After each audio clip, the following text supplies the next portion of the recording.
My second choice for nonfiction is Castle by David Macaulay. As they mentioned in our textbook, it is an awesome book that crosses many genres, many categories for nonfiction. It's history and informational and has some science in it, and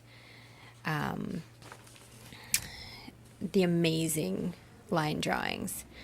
The text in this is probably too complicated for any small children. It's very informational, but it's told in an interesting way so that you're not bored. And it's got enough illustrations to show what they're talking about that you don't lose interest. So it starts at the very beginning with the people coming to the shore, and there's just empty land, a small village. And throughout the book, they plan and create and build the castle.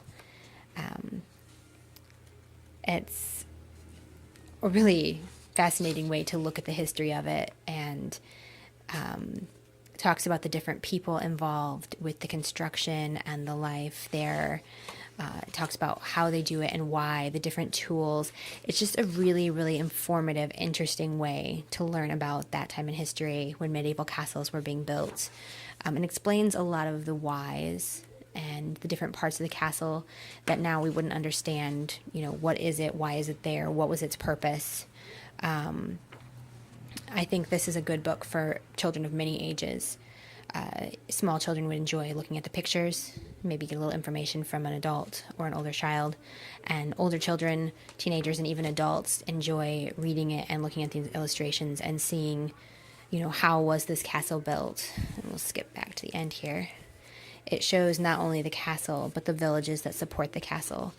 And throughout the book, it keeps coming back and showing this large plot of the land that the castle and the village and everything is built on from the beginning and right up until the end, where it is the way it is. And then at the very end, it talks about how it's neglected and roofless and no longer inhabited. So it goes through the entire history of the castle from the very beginning, before it's built, all the way to the end where it stands in partial ruin. And at the end, it has a glossary of various words that may be difficult for children to understand, to help them learn.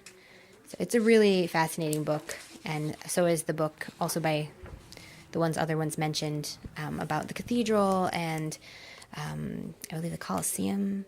Anyway, they were just really good, and I really enjoyed reading them when I was a kid.